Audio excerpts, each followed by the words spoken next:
করিডোরটা বন্ধ করে দিয়েছে army did not agree to that corridor. Government যেটা করতে চেয়েছিল ওইটা আর্মি এগ্রি করে নাই, thanks to general Wakeruzzaman, that উনি আমাদের সভরেন্টি ওইখানে ধরে রেখেছেন। এটা ইউনূস সাহেব তো দিয়ে দিয়েছিল। সো এখন কথা হচ্ছে বিলিয়নিয়ারদের সাথেই তো মিটিং করতে হবে না ওনার। তার কারণ হচ্ছে যে বাংলাদেশ বিক্রি করতে হলে তো আর মিলিয়নেরদের সাথে বসলে হবে না, বসতে তো হবে বিলিয়নেরদের সাথে। ওদের সাথে বসে উনি দেশটাকে বিক্রি করবেন। আমার আর তোমার সাথে বিক্রি হবে না, মিলিয়নেরদের সাথে বসে বিক্রি হবে না। Let him talk. ওইটা সে দেশের কি লাভ হবে? Will Microsoft come here? Will Google come here?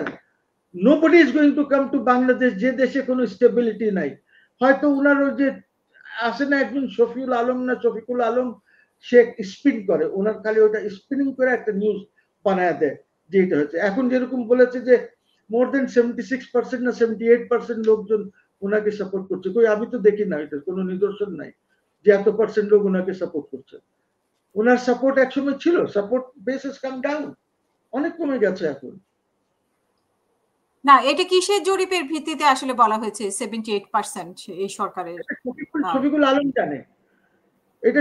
সে হয়তো ঘুমে হয়তো তার একটা স্বপ্ন এসেছে যে এত পার্সেন্ট দিয়ে করছে, ওর জরিপ সে জানে। He is a spinner, say spin করে, এতটুকুন হলে ওটাকে এতটুকুন বড় স্পিন বানায় দেয়। He is hopeless. এইগুলি তো ফালতু লোক, এইগুলির সাথে কোনো, এই জন্যই তো ওকে জিজ্ঞেস করা হয়েছিল যে ইউনূস সাহেব না থাকলে কি আপনি দেশে থাকবেন কি থাকবেন না, জিজ্ঞেস করেছিল। তখন সে বলল এটা কোন ধরনের কথা, সে অবশ্য দেশে থাকবে, সে অবশ্য দেশে থাকবে না।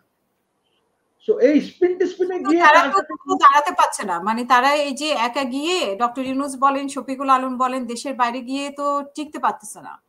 এখনই ক্ষমতায় থাকা অবস্থায় টিকতে পারতেছে না, ক্ষমতায় যখন থাকবে না তখন তারা দেশে বা দেশের বাইরে কিভাবে টিকে থাকবে?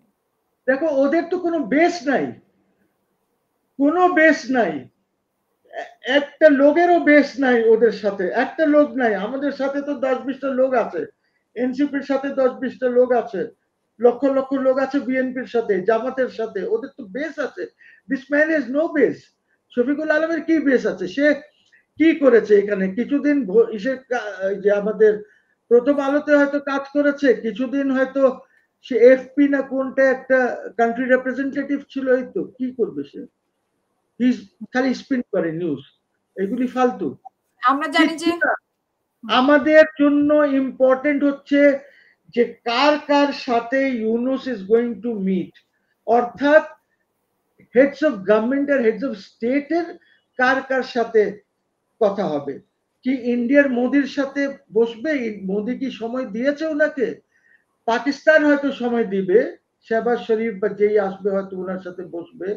আমাদের এখানে কি নেপালের কারোর সাথে বসতেছে? শ্রীলঙ্কার কার সাথে বসতেছে? উনি খালি বক্তৃতা দেবে, বলবে যে সার্ক চাই, আমরা সার্ককে রিভাইভ করতে চাই, আমরা অমুক চাই, কিন্তু পদক্ষেপ নেবে না, পদক্ষেপ নেবে না। বুঝছো? এই হলো ওনার অবস্থা। তো এছাড়া আমরা দেখেছি যে এই যে ঐক্যমত্য কমিশনের 1 মাসের সময় বৃদ্ধি করা হয়েছে। আলী রিয়াজ মানে বৈঠক চলছে, আলী রিয়াজ সাহেব আবার আমেরিকায় গেলেন, ওনারা যাওয়ার আগেই গেলেন। আবার এদিকে আমরা দেখতে পাচ্ছি পিআর নিয়ে বিক্ষোভও হচ্ছে। তো সব মিলিয়ে এই পরিবেশটাকে আপনি কিভাবে দেখছেন? দেখো, there was a time যখন ইউনূসের অনেক সাপোর্ট ছিল। এখন সাপোর্ট না থাকার কারণ হচ্ছে তোমার অর্থনীতি ঠিক করে কাজ করছে না, যেটা মানুষ প্রত্যেক মুহূর্তে ফিল করছে, সেটা হলো ল এন্ড অর্ডার।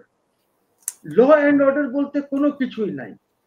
শুধুমাত্র একজনই আমার চিফ জাস্টিস সাহেব আছেন, উনি ঘুরে বেড়াচ্ছেন, বিচার বিভাগকে ঠিক করার জন্য বিভিন্ন জায়গায় যাচ্ছেন, দেখছেন যে ওরা কিভাবে করছে, এসে এখানে করার চেষ্টা করছেন। বাকি ইউনূস তো কিচ্ছু করে নাই। ইউনূস তো আজ পর্যন্ত আমলাদের সাথেই বসে নাই, ইউনূস তো আজ পর্যন্ত পুলিশের সাথে বসে নাই, ইউনূস তো আজ পর্যন্ত বিজিবির সাথে বসে নাই, যারা আমাদের বর্ডার সিকিউর করছে। I mean, what do I say এইটা নিয়ে? সে কি ধরনের শাসক? সে কিচ্ছুই জানে না, who knows nothing। এই কয়েকজনকে নিয়ে গিয়ে বডিগার্ড হিসাবে সেখানে আরেকটা প্রচারণা চালাবে যে দেখেন আমি তো একটা মোটামুটি, দেখেন সব পক্ষই আমার সাথে আছে, সব পক্ষ। যে আমাকে আরো 10 বছর দেশ চালাতে হবে, এই তো দেশ ঠিক হয়ে যাবে। নো ইলেকশনস নাও। হ্যাঁ, ইলেকশন কি হবে? মানে ইলেকশন আসলে ওনারা আলোচনাও চালাচ্ছেন, আবার মাঠে বিক্ষোভও হচ্ছে পিআর নিয়ে। তো এই কি কেমন? আমি কোনো ইলেকশনসই দেখছি না। লিসেন হাসিনা, ইলেকশনসের জন্য তো তোমাকে একটা এনভায়রনমেন্ট ক্রিয়েট করতে হবে, অর্থাৎ ল এন্ড অর্ডার ঠিক করতে হবে। তুমি কিভাবে ইলেকশনটা করাবা, পিআর হবে কি হবে না, 300 সিট হবে না 400 সিট হবে, কোনো কিছুই তো এখনো ঠিক করে নাই। এখন পর্যন্ত যা পরিস্থিতি আছে সেটা হলো 300 সিটে ইলেকশন হবে, মহিলাদের 50 বা 150টা সিট থাকবে যেটা সংবিধানে আছে, এবং তোমার হবে, ওই যে কি বলে, পিআর মিয়ারের কোনো কথা নাই, সিঙ্গেল কনস্টিটিউয়েন্সি, এইটাই। আর এরাও এইটার উপরেই ইনসিস্ট করছে, কে? বিএনপি। বাট বিএনপি যে মিস্টেকটা করছে, যে বিএনপি এটা বুঝতে পারছে না যে আন্তর্জাতিক খেলোয়াড় যারা আছে, দেখো জনগণ আমাদের দেশে তো গ্রামে যারা থাকে ভোটার আছে, ওরা কি ইন্টারেস্টেড আছে যে মহসিন হলো না হাসিনা হলো প্রধানমন্ত্রী? ওদের তো ল এন্ড অর্ডার দরকার, ওদের থেকে কেউ যেন চাঁদাবাজি না করে। ওদের দরকার হলো যে আমি 3 বেলা ভাত খেতে পারছি, বা অ্যাটলিস্ট 2 বেলা খাচ্ছি, আমি আরামসে গিয়ে রাত 11টা 10টা পর্যন্ত আমি আমার গ্রামের বাজারের বসে আমি কফি খাচ্ছি এবং আলোচনা করছি। That is all that they need. ওদের তো দরকার নাই যে আপনার আয়না ঘর আছে না, হিউম্যান রাইটস মহসিনের চলে গেল না কি হলো। ওই লেভেলের তো আমাদের সিটিজেন্স যারা এই দেশের মালিক, তারা ওই লেভেলের মালিক না, যেটা অন্য দেশে বা ইংল্যান্ডে যেরকম আছে বা অন্য জায়গায় ইউরোপে যেরকম আছে। America is also bogus, America is nonsense totally. ওইখানে এইসব কিচ্ছু না, ওইখানে মানুষ জানেও না কিচ্ছু। ওইখানে মানুষ, আই টেল ইউ, আমেরিকায় মানুষ কি জানে, তোমাকে বলি, ইভেন বড় ইসের জন্য যদি যাও তোমাকে প্রশ্ন করা হবে, আজকে ডাউ জোন্স কত উপরে উঠলো কত নিচে গেল, ন্যাসড্যাক কত উপরে উঠলো কত নিচে গেল, বেসবলের চ্যাম্পিয়নকে আজকে কোন বেসবল টিম জিতেছে, লিগে কি অবস্থা, ওই যে ওদের যে ফুটবল আছে যেটা রাগবি আমরা অন্য জায়গায় বলি, ওইটার কি অবস্থা। এই 4টে জিনিস ছাড়া, ও আরেকটা ইম্পর্টেন্ট আছে ওদের, সেটা হলো ওই যে মিউজিক, তার কি বের হলো, যে কি বের হয় না আজকের মিউজিকের যে ইয়েটা, সিডি মিডি যাই হোক, ওর এইটা, ওরা স্টার স্ট্রাক নেশন, ওরা কোনো ইন্টারেস্ট নাই ওদের ইসের মধ্যে, যে ভোটিং টোটিং নিয়ে এইটা খুব বেশি তারা মাথা ঘামায় না।